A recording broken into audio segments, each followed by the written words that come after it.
go and really feel that you're standing somewhere that has experienced dramatic change, and not just in the 21st century and 20th century history, but over hundreds of years. St. Petersburg specifically is the fourth biggest city in Europe after Istanbul, Moscow and London. And it's also in an extraordinary setting. It's set on the edge of the Gulf of Finland, a series of islands interconnected by bridges. And to visit it now is really to get a sense of glorious history writ large in front of you. Well, 2017, of course, marks the centenary of the two revolutions which were so seismic and caused such an incredible shift in the balance of power in Europe and obviously in society in Russia. Go and see where the essence of that history is still played out in front of you, not least in the Winter Palace. The Winter Palace is like a huge cake that's been uncoiled and spread out in front of you. And inside that is obviously the Hermitage Museum, one of the largest art museums in the world.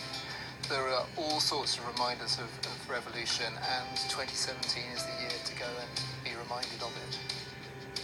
Everybody thinks St. Petersburg is beautiful. It is beautiful. It's a wonderful stage set. But I personally prefer Moscow, and I think if you go to Russia, you mustn't miss it. It's not nearly so welcoming, but it does give you a real sense of the power and the history of Russia over many centuries. So I think if you're in Moscow, you have to make sure that you stop by Gorky Park.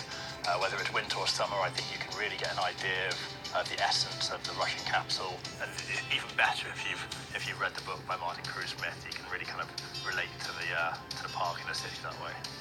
There is one way you can visit Russia without getting the quite complicated and expensive visa that might be required. If you go on a cruise around the Gulf of Finland and have a stopover in St. Petersburg, you're entitled to visit the city for 72 hours without getting a visa. I would suggest you go to the Matisse Room in the Hermitage, right at the end of the day, about 5 p.m. It's about as far away from the entrance as you can get to. At 5 p.m, the babushkas who stand on each of the doors and make sure that people are moving around and not stealing any of the paintings will suddenly turn off the lights and gently herd you towards the exits. So by the end of the day, there's this sort of stream of tourists being pushed on by very doughty Russian women